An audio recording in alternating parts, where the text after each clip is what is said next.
The ocean was calm that day. Dr. Lisa Martinez adjusted her diving mask and checked her oxygen tank one last time. The research boat rocked gently on the waves above her. This was her fifth dive in the strange area of the Bermuda Triangle, where her equipment had detected unusual readings. Lisa slipped into the water and began her descent. The sunlight faded as she swam deeper, her flashlight cutting through the growing darkness. Fish scattered as she moved past coral formations, but she wasn't interested in marine life today. Something else had caught her attention on the seafloor scans. After 15 minutes of swimming, she saw it. A dark structure rose from the ocean floor, covered in coral and sea growth, but clearly not natural.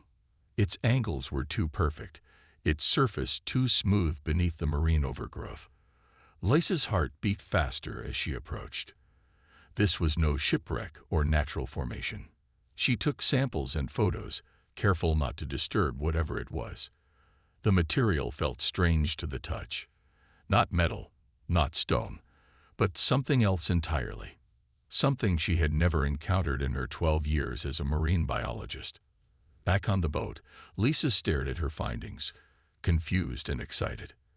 The material didn't match anything in her database. She needed help, and she knew exactly who to call. Jack Harper was in the middle of a meeting when his phone buzzed. Seeing Lisa's name, he stepped out to answer. They had been friends since college, though their paths had taken different directions. Her to marine biology, him to aerospace engineering. "I found something weird," Lisa said, her voice tight with excitement. "I need your help." 3 days later, Jack met Lisa at her small lab near the coast. She showed him the samples and data. "This isn't any material I recognize," he admitted, examining the fragment under a microscope. "Have you shown anyone else?" "Just Patricia," Lisa said. Patricia Wells was their mutual friend, a computer analyst who specialized in pattern recognition and cryptography. "She's on her way." Patricia arrived that evening, her laptop bag slung over her shoulder. She pushed her glasses up her nose as she examined the data. "Whatever this is, it's not random," she said after several hours of analysis. "There are patterns here that suggest intelligent design." The three friends decided to return to the site together. A week later, they rented a boat with better equipment. Jack brought scanning tools from his company, and Patricia set up her computers. Under the water, Lisa led them to the structure. It was bigger than she first thought. Much bigger. What she had found was just a small part sticking above the seafloor. Jack's scanners revealed that most of it was buried beneath sand and rock. They worked for days, carefully uncovering more of the structure. On the 5th day, they found a seam. What looked like a door or hatch. The three exchanged nervous glances through their diving masks. Using specialized tools, Jack managed to clear debris from around the seam. To their shock, part of the structure began to glow with soft blue light. "We should stop," Patricia signaled, but curiosity pushed them forward. When they finally opened the hidden compartment, they found objects inside that defied explanation. Crystal-like devices that seemed to hum with energy and artifacts with strange symbols. They'd brought several small items to the surface. In the boat, Patricia connected one crystal to her computer. "This contains data," she said in disbelief. "Massive amounts of data." As they watched, the crystal began to pulse with light. Patricia's computer screen filled with symbols none of them recognized. "What is it doing?" Lisa asked. "I think," Patricia's voice faltered, "I think it's activating something." Far above them, beyond Earth's atmosphere, a signal began broadcasting into deep space, a signal that had been silent for thousands of years. Something had been waiting for this moment. And now it was awake. 3 months passed since the strange signal began broadcasting from the crystal. Lisa, Jack, and Patricia tried to keep their discovery secret, but word got out. Government officials questioned them. News reporters called daily. The three friends stuck to their story. They found something unusual underwater but didn't know what it was. Lisa sat in her apartment watching the night sky when her phone rang. It was Jack. "Turn on the news," he said, his voice shaking. "Any channel." Lisa grabbed her remote and turned on the TV. Every channel showed the same thing.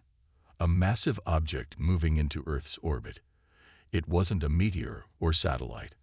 It was too big, too smooth, too controlled in its movement. "They're saying it's a spaceship," Jack said. "An actual alien spaceship."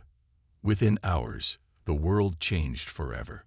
The ship sent signals to every major radio and television station on Earth. The message was simple and in perfect English. "We come in peace. We are the Galactic Coalition. We wish to speak with your leaders." Military forces around the world went on high alert. People panicked. Some celebrated. Religious leaders gave special sermons.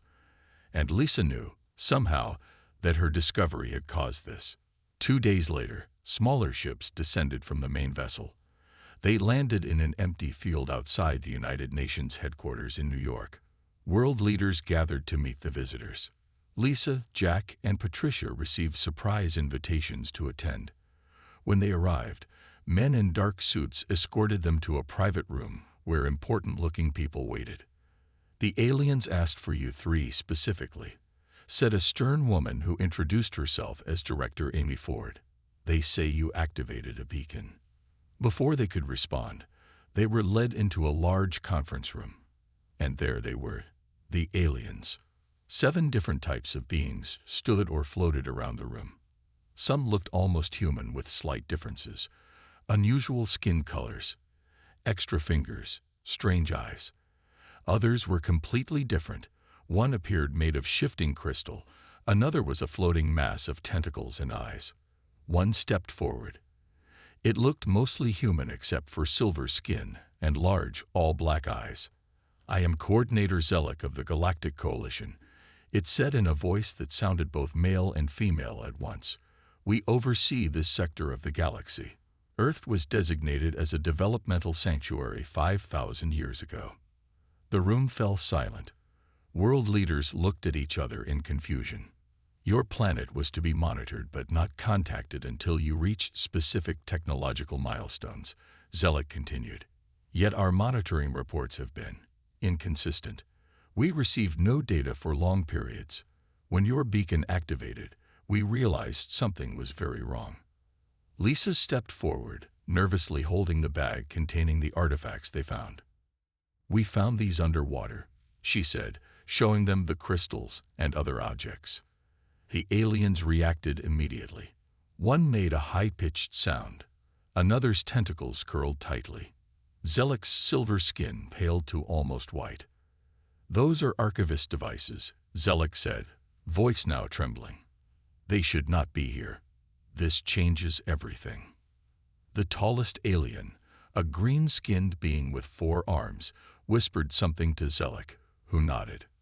"We must speak privately with your world leaders," Zelek announced. "Something has happened that contradicts all our records." As guards led Lisa and her friends from the room, Jack grabbed the arm of a passing alien, a smaller being with blue fur covering its body. "What's going on?" Jack asked. "What's an archivist?" The blue alien looked around nervously, then leaned close. "The archivists were punished long ago for interfering with prohibited worlds," it whispered. "If their technology is here, it means something terrible has happened, something the Coalition has been hiding." The alien pulled away as a guard approached. Outside the building, reporters swarmed the 3 friends. Questions came from all directions, but Lisa, Jack, and Patricia had no answers, only more questions. That night, as the world speculated about their new galactic neighbors, Lisa stared at the alien ship visible in the night sky. She couldn't shake the feeling that the truth was worse than anyone imagined. The meeting between world leaders and the Coalition aliens lasted for 2 days. No one outside the room knew what was discussed. News channels showed the same footage over and over.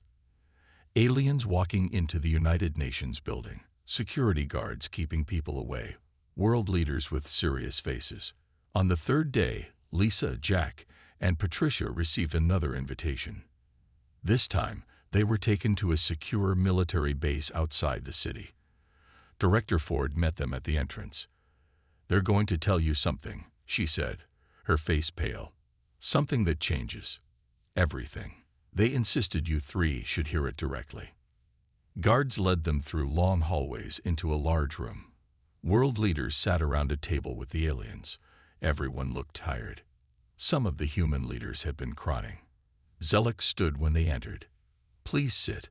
What we have to share affects all humans, but you three discovered the truth, so you deserve to hear it first."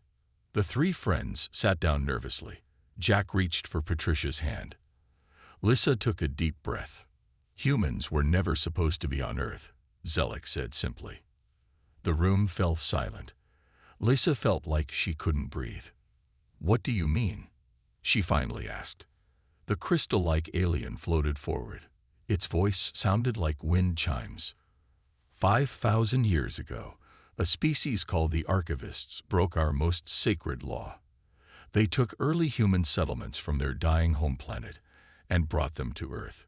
This was strictly forbidden. "Our dying planet?" Jack asked. "You mean humans aren't from Earth?" "No," Zelek said. "Your original world was destroyed in a cosmic event. The Archivists were scientists who believed your species deserved to survive. They chose Earth because it was similar to your homeworld." Patricia leaned forward. "But why was this forbidden? If our planet was dying, why not save us?" The green four-armed alien spoke next. "The Coalition has strict rules about interference. Species must develop naturally or not at all. The Archivists were severely punished. All records of the transfer were destroyed. Earth was designated as a wildlife preserve with humans, as a protected primitive species." Primitive. Lisa felt anger rising. "We've built cities, gone to space, created art and music, and—" "That is the second mystery," Zelek interrupted. "Humans were supposed to remain at early development levels. Monitoring systems were set up to track your progress and ensure you didn't advance too quickly. But something interfered with those systems for thousands of years. You developed far beyond what should have been possible." The President of the United States stood up. "They've told us that someone has been protecting humanity all this time, allowing us to develop without Coalition interference." "But why?" Patricia asked. "Why hide humans here? Why protect us?" Zelek's silver skin rippled with emotion. "We don't know. But the artifacts you found contain data that suggests this was all planned. The Archivists may have been part of something bigger." Director Ford placed a folder on the table. "We found similar artifacts around the world, ancient sites that archaeologists couldn't explain. They all contain the same technology. Someone wanted humans to survive and thrive," Zelek said. "And they kept this secret from the Coalition for 5,000 years." Lisa looked at the tired faces around her. "What happens now?" "That's where things get complicated," the President said. "The Coalition is divided. Some believe humans should be relocated since Earth wasn't originally our planet. Others want to limit our technology and keep us isolated. A few support letting us continue as we are." Jack shook his head in disbelief. "They can't just decide our fate like this." "They believe they can," Director Ford said quietly. "They control thousands of worlds across the galaxy." Lisa stood up slowly. "But they didn't know about us for 5,000 years. Someone protected us before. Maybe they still are." Outside the window, more alien ships were arriving in Earth's orbit. The sky was filling with vessels from across the galaxy, all coming to see the humans who weren't supposed to exist. Lisa, Jack, and Patricia sat in a small hotel room, surrounded by papers, photos, and computer screens. 1 week had passed since the shocking revelation. The world was still adjusting to the truth. Humans were refugees from another planet. "Something doesn't add up," Patricia said, typing rapidly on her laptop. "If the Coalition wanted to keep humans primitive, why didn't they just remove the Archivist technology from Earth?" Jack nodded. "And who messed with their monitoring systems for thousands of years? That would take serious planning." Lisa spread out photos of ancient artifacts from around the world. Egyptian hieroglyphs, Mayan calendars, Chinese star maps. I've been talking to historians. They found references to sky people in almost every ancient culture, but the stories always end the same way. The sky people left or were driven away. By who? Jack asked. That's what we need to find out, Lisa replied. Their research was interrupted by a knock at the door. Jack checked the peephole and opened it cautiously. A small alien with purple skin and 4 eyes stood in the hallway. It wore what looked like a scientist's coat. I am Corvin, the alien whispered. I work in Coalition Historical Archives. May I enter? They let Corvin in, closing the door quickly behind him. I risk much by coming here, Corvin said. But the council is not telling the complete truth. Patricia crossed her arms. Why help us? Because I believe in justice, Corvin replied. And humans are being judged without all facts. Corvin produced a small device that projected holographic images into the air. The Coalition claims the archivists were punished for bringing humans to Earth. This is true, but they don't mention that many archivists disappeared before capture. The hologram showed a star map with several planets highlighted. The archivists had secret bases on these worlds. All were destroyed mysteriously after the human relocation.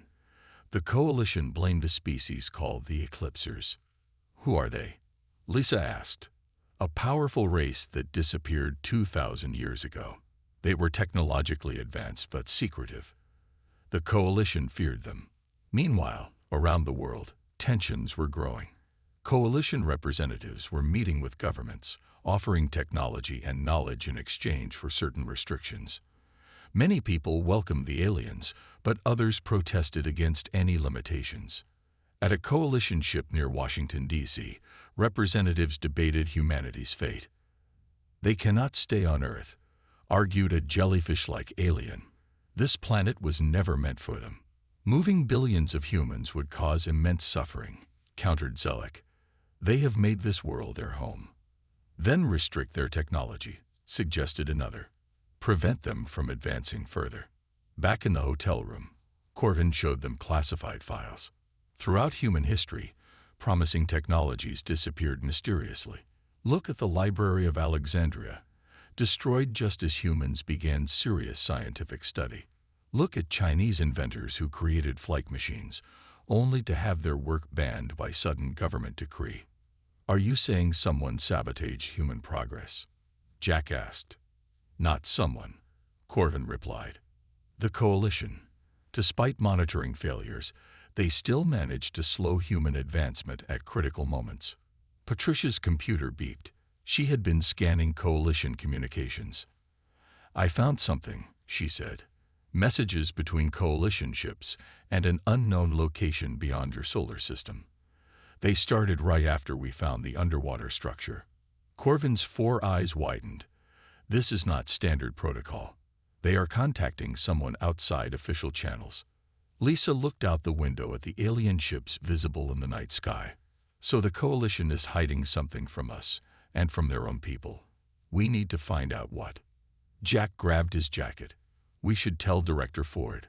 She needs to know the whole truth before Earth agrees to any deals. As they prepared to leave, Corvin stopped them. Be careful. If the Eclipsers are involved in this somehow, we are all in danger. They were known for playing very long games, spanning thousands of years. And they never lost. 2 weeks passed, and the situation grew tense. Countries around the world were divided on how to respond to the Coalition. Some welcomed the aliens openly, while others kept their distance. Military forces remained on high alert. Lisa, Jack, and Patricia had shared their concerns with Director Ford, who took their information to top government officials. The revelation that the Coalition had been interfering with human progress for centuries changed everything. We need more proof, Director Ford told them during a private meeting. Something solid to show the world leaders. That's when Dr. Ben Lewis, a geneticist working with the government, made a breakthrough. He asked to meet the team at a secure lab outside the city. I've been studying human DNA compared to samples from other species the Coalition provided, Dr. Lewis explained, showing them complex images on large screens. There's something unusual in our genetic code. Jack leaned closer to the screen. What are we looking at? These markers here, Dr. Lewis pointed to highlighted sections. They're not natural. They show signs of advanced engineering far beyond what the archivists were capable of, according to Corvin. Lisa's heart raced. Are you saying humans were created, not just relocated? Not created from nothing, Dr. Lewis clarified, but significantly modified. Our brains, our adaptive abilities, our resilience, they're all enhanced beyond what natural evolution would produce. Patricia sat down heavily. So we weren't just saved by the archivists. We were designed by someone. But who? And why? Jack asked the question they were all thinking.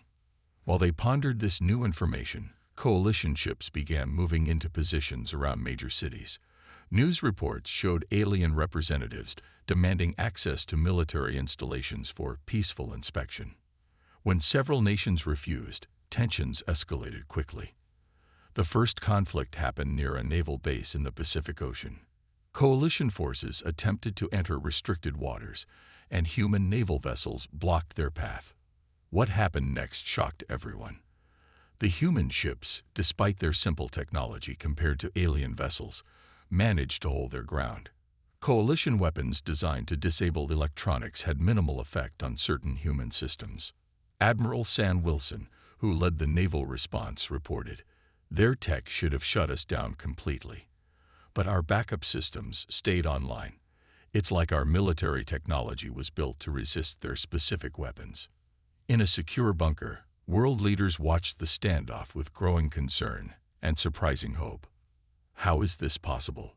the president asked. "How can our ships resist their advanced technology?" Director Ford shared the information from Lisa's team. "We think humans were designed with specific capabilities that might have been intended as protection against the coalition."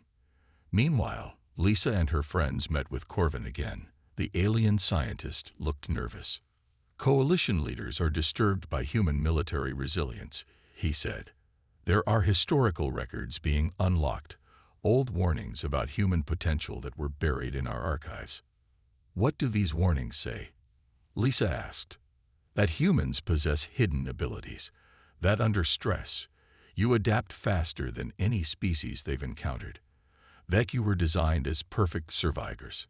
Patricia's computer analysis of human technological development showed unusual patterns. "Look at this," she said. "Human innovation spikes directly after conflicts or disasters. It's like we're programmed to evolve fastest when threatened." Jack picked up one of the archivist artifacts. What if the archivists didn't just save us? What if they were trying to protect the galaxy from us? A call from Director Ford interrupted them.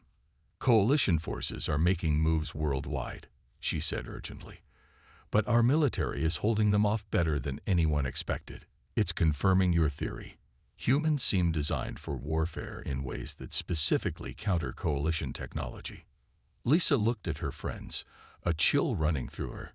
"We need to find out who really created humans, and why they made us this way." Outside, more coalition ships filled the sky. But for the first time, they seemed hesitant, as if they were suddenly afraid of the humans they had dismissed as primitive just weeks ago. A strange calm settled over Earth as coalition ships pulled back from military confrontations.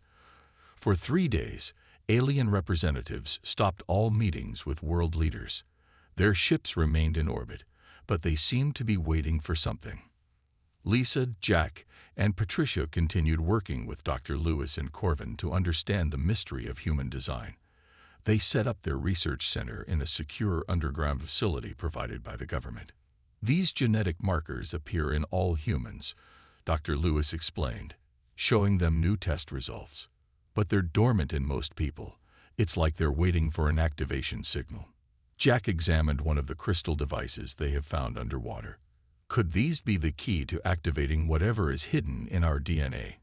Before anyone could answer, alarms sounded throughout the facility. Director Ford rushed into the room, her face pale. "Something's happening," she said.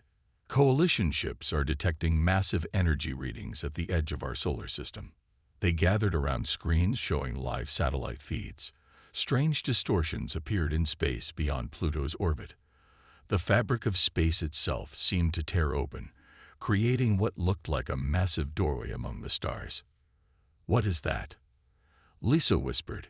"A dimensional rift," Corvin said, his 4 eyes wide with fear. Only one species had this technology, the Eclipsers. As they watched, enormous ships emerged from the rift. They were unlike the Coalition vessels, darker, with shapes that hurt the eyes to look at, as if they didn't fully exist in normal space. Worldwide communication systems activated simultaneously. Every screen, radio, and communication device on Earth broadcast the same message. "We are the Eclipsers. We have returned to claim what is ours. The humans of Earth are our property, our creation. Surrender them to us." Coalition ships moved to intercept the Eclipser vessels.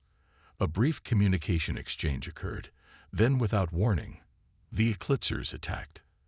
Their weapons tore through Coalition defenses as if they were paper.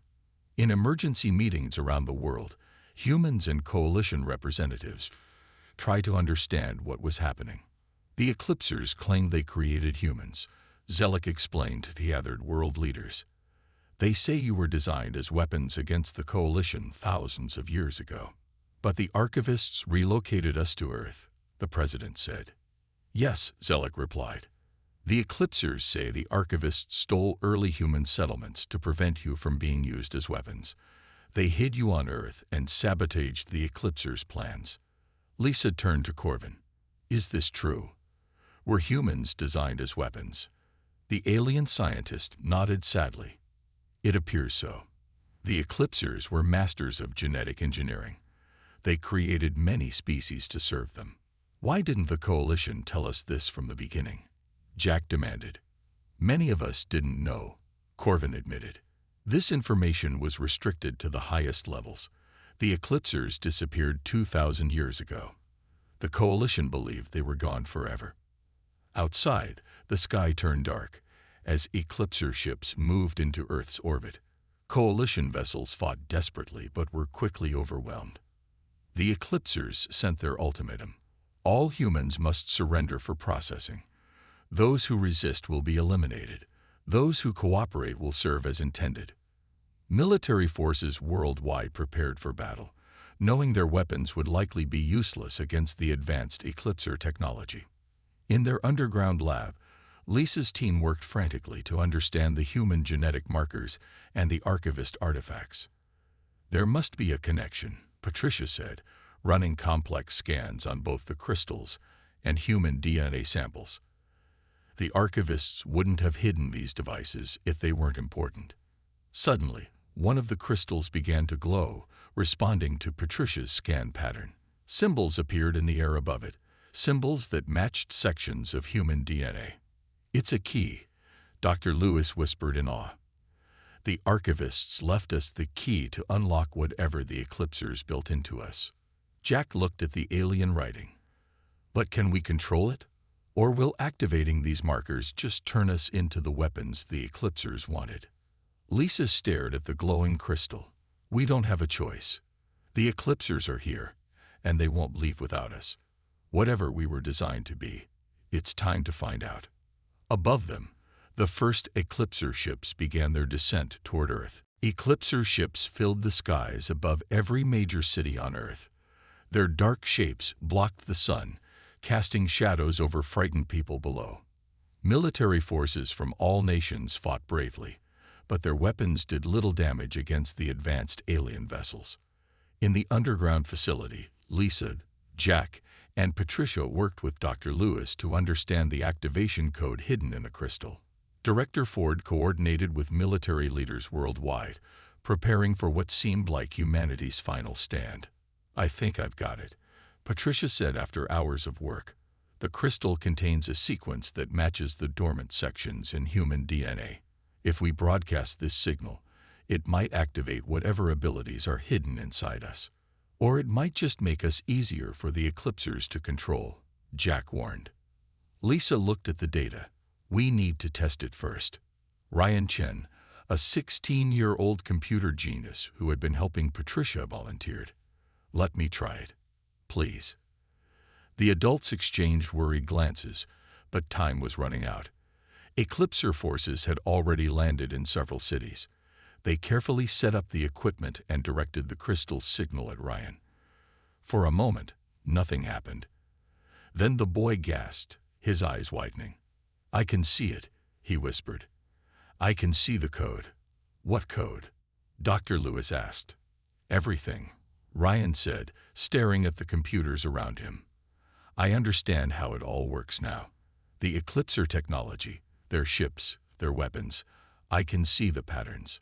Ryan's fingers flew over the keyboard, typing faster than seemed humanly possible. On the screen, complex code appeared.